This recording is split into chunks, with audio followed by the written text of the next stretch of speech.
தயவின் நிழல். நிற்கும் தயவு. ஆண்டவராக இயேசு கிறிஸ்துவின் நாமத்தினாலே உங்களுக்கு என் அன்பின் வாழ்த்துக்கள். தயவின் நிழல் நிகழ்ச்சியின் வாயிலாக உங்களை சந்திப்பதில் நான் மிகவும் சந்தோஷம் அடைகிறேன். प्रभु यीशु मसीह के नाम से आप सबों को शुभकामनाएं। दया की छाया में आप सबों को भेंट करने में मुझे बहुत खुशी है. இந்த கடந்த நாட்களிலே கடந்த வாரத்திலே நாம் தியானித்தோம் சோதனைகளில் வெற்றி பெறுவது எப்படி என்று. நான் விசுவாசிக்கிறேன் நீங்கள் எல்லாரும் அதிலிருந்து உங்களுக்கு ஆசீர்வாதமாகவும் பிரயோஜனமாக இருந்திருக்கும் என்று நான் நம்புகிறேன். இந்த நாளிலே கூட நாம் வித்தியாசமான ஒரு கண்ணோட்டத்தின் வழியாக நம்ம பார்ப்போம். அது என்னவென்றால் முந்தின ஆதாமும் பிந்தின ஆதாமும். வசனத்தில் எடுத்துக்காட்டாக நான் எடுத்துக்கொண்ட வசனம் 1 கொரிந்தியர் 15ஆம் அதிகாரம் वसनम 22:45 நான் வாசிக்கிறேன், நீங்கள் கேளுங்கள். इस समय में हम आपके सम्मुख में एक वचन को लेकर आए. वो वचन क्या है? पहला आदम और पिछला आदम जो बाद में आया गया आदम. वचन के द्वारा पहला कोरिन्थियो 15 अध्याय वचन 22 वचन 45.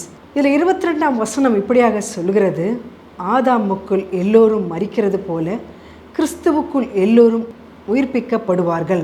45வது வசனம், அந்தப்படியே முந்தின மனுஷனாகிய ஆதாம் ஜீவ ஆத்மாவானான் என்று எழுதியிருக்கிறதே, பிந்தின ஆதாம் உயிர்ப்பிக்கிற ஆவியானவர். ஆமீன். இங்கே எழுதியிருக்கிற இந்த வசனத்தின் பிரகாரமாக நாம் தியானிப்போம் என்றால், இயேசு கிறிஸ்துவின் இன்னொரு பெயர் பிந்தின ஆதாம். प्रभु यीशु मसीह का दूसरा एक नाम है, वह है पिछला आदम. முதலாம் ஆதாம் பழைய ஏற்பாட்டில் ஆரம்பித்து வைத்தார். पहला आदम जो है पुराना नियम से शुरू किया गया है. பழைய ஏற்பாட்டில் முதல் மனிதன் ஆதாம். पुराना नियम में पहला मनुष्य है ஆதாம். புதிய ஏற்பாட்டின் மனுஷகுமாரனாகும் தேவகுமாரனாக விளங்கினவர் இயேசு கிறிஸ்து. लेकिन नया नियम में जो पिछला आदम के रूप में प्रभु यीशु मसीह के द्वारा लिखा गया है. आदम मूल्यமாக மனிதனுக்குள் சாபம் வந்தது. आदम के द्वारा मनुष्य के अंदर श्राप आ गया. यीशु क्रिस्तुविன் மூலமாக பாவ மன்னிப்பும் ரட்சிப்பும் வந்தது. लेकिन यीशु मसीह के द्वारा पाप से छुटकारा और दया, परमेश्वर की दया, उद्धार उत्पन्न हुआ. आदम மூலமாக நோய், சாபம், மரணம் வந்தது. आदम के द्वारा बीमारी, श्राप और मौत आया गया. यीशु क्रिस्तुविன் மூலமாக ஆசீர்வாதமும் ஆரோக்கியம் வந்தது, நித்திய ஜீவனும் வந்தது. प्रभु यीशु मसीह के द्वारा जो चंगाई और आशीष और नित्य जीवन मिल गया. आदम மூலமாக கீழ்ப்படியாமை வந்தது. आदम के द्वारा बिना आज्ञाकारी उत्पन्न हुआ. यीशु क्रिस्तु மூலமாக தேவனோடு ஐக்கியமும் சமாதானமும் விடுதலை வந்தது. प्रभु यीशु मसीह के द्वारा चंगाई, ஐக்கிய, इन सभी को छुटकारा हुआ है.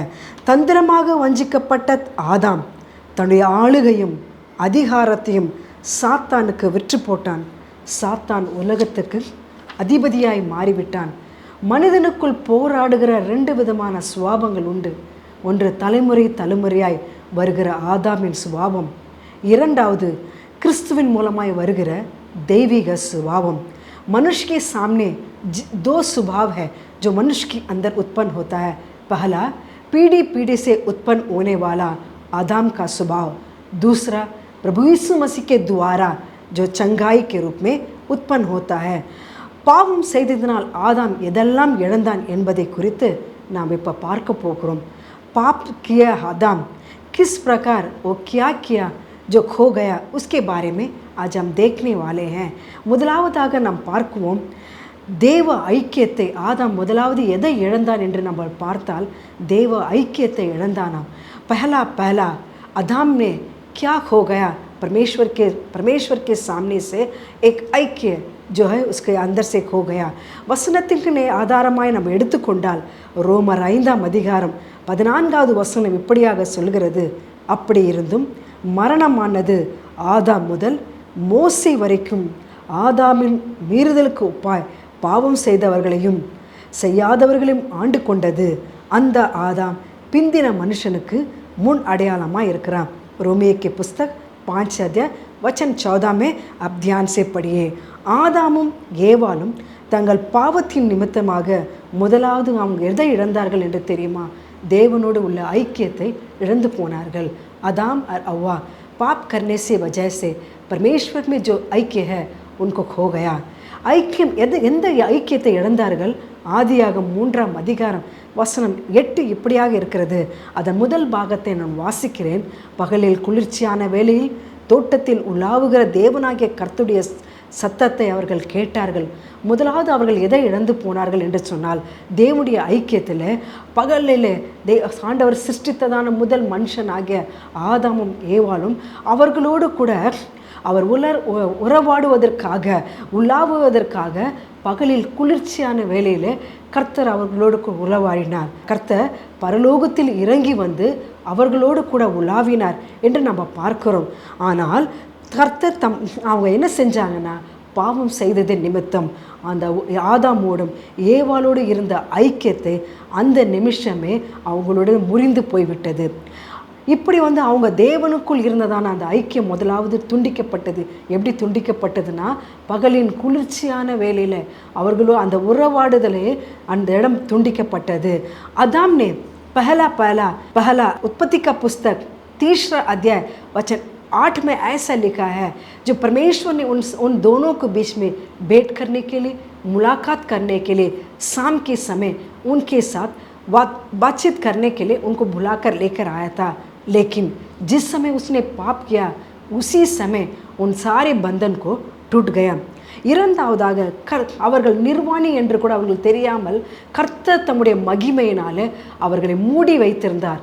எப்பொழுது அவர்கள் பாவம் செய்தார்களோ, தாங்கள் நிர்வாணிகள் என்று தேவனுடைய மகிமையை இழந்து தாங்கள் நிர்வாணிகள் என்று இழந்து அத்தி இலைகளை தேய்த்து கொண்டு தங்களுக்கு வஸ்திரமாக போற்றுக்கொண்டார்கள். दूसरा किस प्रकार वहाँ के परमेश्वर की जो भेंट ऐक्य खो गया, जब वहाँ की परमेश्वर ने उन दोनों को इस धरती पर सृष्टि किया था, उस समय उन दोनों नंगा था, फिर भी परमेश्वर की महिमा उन दोनों को एकदम घेरा कर रखा था. जब उसने पाप किया उस समय परमेश्वर की महिमा उनसे निकलकर वह नंगा होकर वहाँ पर पत्ती को इकट्ठा कर कर अपने वस्त्र के रूप में उन लोगों ने पहन लिया. பாவம் உள்ளே வந்த உடனே தேவனுக்கும் மனிதனுக்கு இடையிலே முதலாவது எது துண்டிக்கப்பட்டது என்றால் ஐக்கியம் துண்டிக்கப்பட்டது. இதை கேட்டுக்கொண்டிருக்கிற என்று அன்பையானவர்களே, இன்றைக்கு நாம் தேவனோடு எப்படி ஐக்கியம் வைத்திருக்கிறோம்? மனிதர்களோடு இருக்கிறதா நம்மளுடைய ஐக்கியம், இல்லது தேவனோடு இருக்கிறதா ஒரு ஐக்கியமாக இருக்கிறோமா? நாம் செய்ய வேண்டியது ஒரு சிறிய தவறு நாம் செய்தால் கூட நாம் அவரோடு இருக்கிற ஐக்கியம் முறித்து விடுகிறது.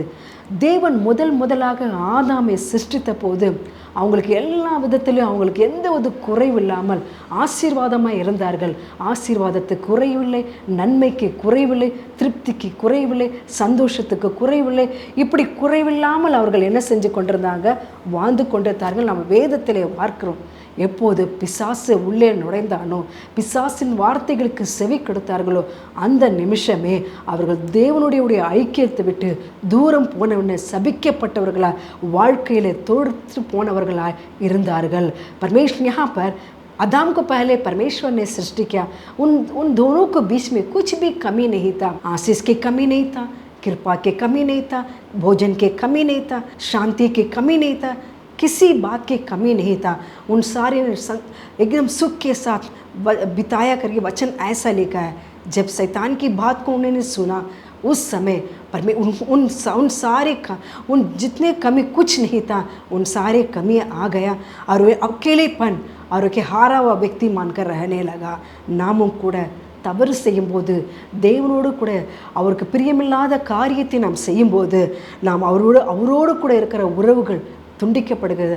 அதனால் நாம் ஜாக்கிரதை உள்ளவர்களாய் நாம் இருக்கும்போது அவரோடு கூட நாம் ஐக்கியத்திலே நாம் நீடித்து இருப்போம். இரண்டாவதாக ஆதாம் எதை இழந்தான் என்று நாங்கள் பார்த்தால், ஒரு நல்ல உறவை ஆதாம் இழந்தானா. ஓசியா 6ஆம் அதிகாரம் 7ஆம் வசனம் இப்படியாக இருக்கிறது, அவர்களோ ஆதாமை போல உடன்படிக்கை மீறி அங்கே எனக்கு விரோதமாக துரோகம் பண்ணினார்கள். यहाँ पर ओसिया के पुस्तक 6 अध्याय वचन 7 में ऐसे लिखा है, दूसरा आदम ने किसको आके खो गया? एक अच्छे रिश्ते को उन दोनों ने खो गया. தேவன் சொன்னார், தோட்டத்தில் இருக்கிற எல்லா கனிகளையும் நீங்கள் புசிக்கீங்களா, ஒரே மரத்தின் கனியை மட்டும் நீங்கள் என்ன பண்ணக்கூடாது, புசிக்கக்கூடாது என்று கட்டளையிட்டது. அந்த கட்டளை அவர்கள் மீறினார்கள். ஒரு நல்ல உறவை, இயேசுவோடு கூட இருந்த உறவை அங்கே துண்டிக்கப்படுகிறது. அவங்க என்ன பண்ணாங்க, அடுத்ததாக கர்த்தரை அப்பா பிதாவே என்று கூப்பிடுகிற புத்திர சுவிகாரத்தின் ஆவியை அங்கே இழந்து விட்டாங்க. அடுத்ததாக நித்தியத்தை அவர்கள் இழந்துட்டாங்க.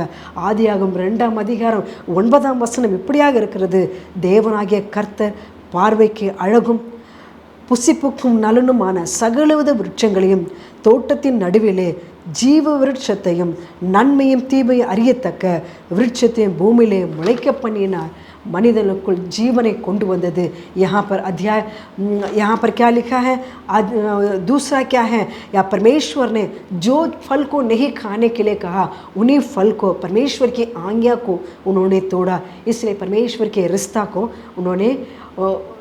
को खो गया. दूसरा क्या है, पिता का पुत्र जो है उनको वो खो गया. तीसरा, परमेश्वर के स्वर्ग के द्वारा जो नित्य का है वो राज्य को उसने खो गया. यहाँ पर उत्पत्ति का पुस्तक 2 अध्याय वचन 9 में ऐसा ही लिखा है, जो अच्छाई भलाई जो है उन सारे उन्होंने खो गया. மனிதன் ஜீவனை கொண்டு வந்த ஜீவனை பூர்ணப்பட சில விருட்சத்தை ஏதேன் தோட்டின் மத்தியில் ஆண்டவர் என்ன செஞ்சாராம், அதே நேரம் ஆத்துமாவிலே மரணத்தை பிறப்பக்கூடிய நன்மை தீய அறியத்தக்க தீப விருட்சத்தை வைத்தார். மனிதனை கர்த்தரே சொல்லிட்டார், மனிதனை எதை தெரிந்து கொள்ள வேண்டும் என்று அவங்களுக்கு உரிமை கொடுக்குறாரு. முதலாவது நீங்கள் எதை ஒன்று தெரிஞ்சுக்கிறீங்களே அதே உங்களுக்கு ஜீவனையா மரணமா நீயே முடிவெடு என்று உரிமை கொடுத்தாராம். உபாகமம் 30ஆம் அதிகாரம் 15ஆம் வசனம் இப்படியாக எழுதியிருக்கிறது, இதோ ஜீவனையும் நன்மையும் மரணத்தையும் தீமையும் இன்று உனக்கு முன்னே வைத்தேன். அப்போ ஆண்டவர் என்ன பண்ணுறாரா, எல்லா நன்மையும் தீமையும் மரணத்தையும் நான் முன்னாடி வச்சுட்டாரு. நீங்களே உங்களை என்ன பண்ணுங்க, இது எது வேணும் நீங்கள் எடுத்துக்கொள்ளுங்க என்று ஆண்டவர் சொல்கிறாரு. ஆனால் மனிதனோ கீழ்ப்படியாமையும் मरणते தெரிந்து கொண்டானா. यहाँ पर ऐसा लिखा है, परमेश्वर ने 2 जगह पर यहाँ पर व्यवस्था विवरण उसका 30 अध्याय 15 वचन में ऐसा लिखा है, जीवन और भलाई मरण बुराई इन सारी चीज़ों को तुम्हारे सामने रख दिया है. तुम्हें जो कुछ चुनना है तुम्हारे हाथ में है. लेकिन मनुष्य ने किसे चुना, जो परमेश्वर की आज्ञाकारी मौत को उन्होंने चुन लिया. இதே போலதான் ஆதாம் ஏவாள் எதை தெரிந்து கொண்டார்கள் என்றால் மரணத்தையும் அந்த அடிமைதனத்தை தெரிந்து கொண்டார்கள். மூன்றாவதாக ஆதாம் எதை இழந்தான்னா, ஆளுகை இழந்தானா, தேவன் கொடுத்த ஆளுகை இழந்தானா. तीसरा वह किसे आके वह चुन लिया, अधिराज्य को उन्होंने खो गया. ஆதியாகமம் 1ஆம் அதிகாரம் வசனம் 28ஆம் வசனம் இப்படியாக சொல்கிறது, பின்பு தேவன் அவர்களை நோக்கி, நீங்கள் பலுகி பெருகி பூமியை நிரப்பி அதை கீழ்ப்படுத்தி சமுத்திரத்தின் மச்சங்களையும் ஆகாயத்து பறவைகளையும் பூமியில் நடமாடுகிற சகல ஜீவன் ஜத்துக்களை ஆண்டு கொள்ளுங்கள் என்று தேவன் சொல்லி அவர்களை ஆசீர்வதித்தார்.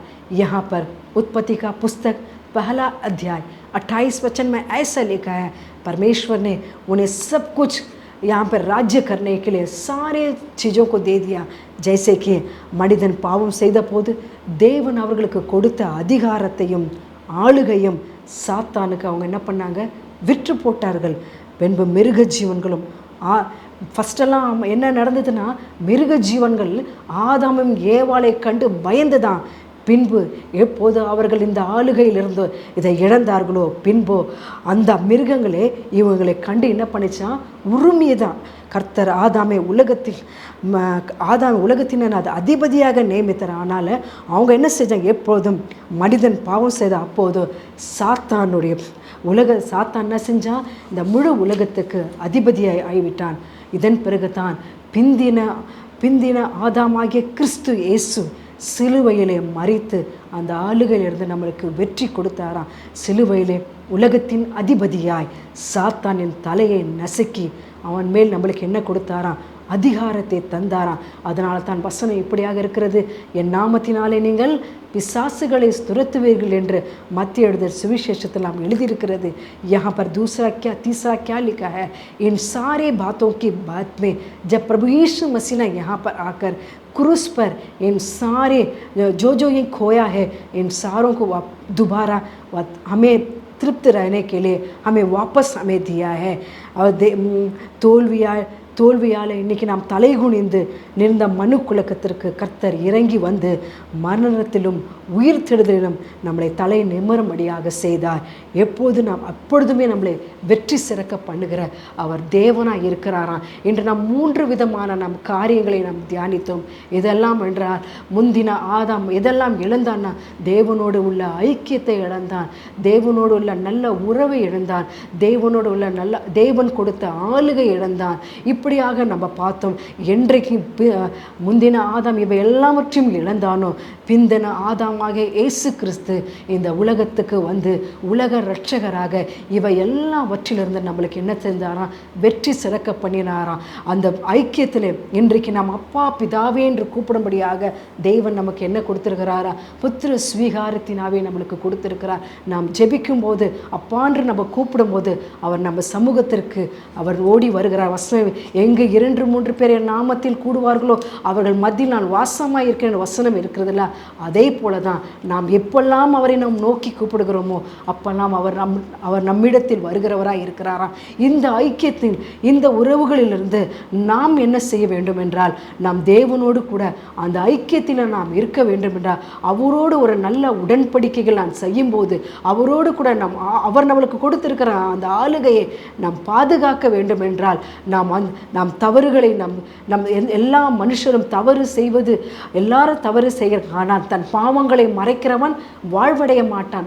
அவைகளை அறிக்கை செய்து விட்டு விடுகிறவனோ இரக்கம் பெறுவான். நாம் கர்த்தரிடத்தில் இரக்கங்களை நாம் பெற்றுக்கொண்டு, தேவ ஆசீர்வாதங்களை நாம் பெற்றுக்கொண்டு, அவருடைய ஐக்கியத்திலும் அவருடைய உறவிலும் நாம் பலப்படும் போது கர்த்தர் நம்மளை ஆசீர்வதிப்பாராம். இதை கேட்டுக்கொண்டிருக்கிறதான எங்கள் அருமையானவர்களே, இன்றைக்கு நாம் எதெல்லாம் நாம் இழந்தோமோ அதையெல்லாம் கர்த்தர் நம்மளுக்கு திரும்பவும் கொடுத்திருக்கிறார்.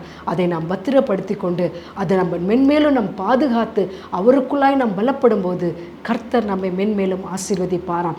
यहाँ पर दूसरा बार लिखा है, प्रभु यीशु मसीह ने क्रूस पर जो हम जो खो कर आए, उन सारे को परमेश्वर ने मौत के द्वारा जो क्रूस पर जीवित होकर हमें सातान की सारे जो हम हमसे छीन लिया, उन सारे चीज़ों को परमेश्वर ने फिर से हमें दोबारा लेकर आए.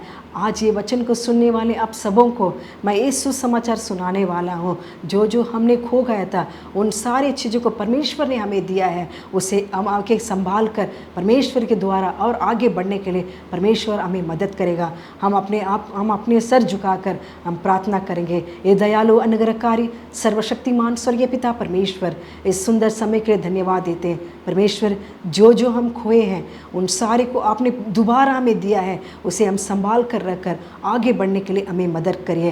அன்பு பிதாவே, நாங்கள் எதெல்லாம் இழந்தோமோ, எதெல்லாம் ஆண்டவரை முந்தின ஆதாம் இழந்த அதெல்லாவற்றையும் சிலுவையிலே எங்களுக்கு நீர் மறுபடியுமாக நீர் திருப்பி கொடுத்து சாத்தானின் தலையை நீர் நசுக்கி எங்களுக்கு நீங்கள் வெற்றி சிறக்க பண்ணி கொடுத்தீரே, அதற்காக நன்றி செலுத்துகிறோம். கேட்கிற ஒவ்வொருவர்களுக்கும் நீர் அப்படியே நீர் செய்ய போகிற உமது கிருபைகளுக்காக நன்றி. தொடர்ந்து நீரே வழி நடத்தும், ஆசீர்வதிங்க, பலப்படுத்தும்.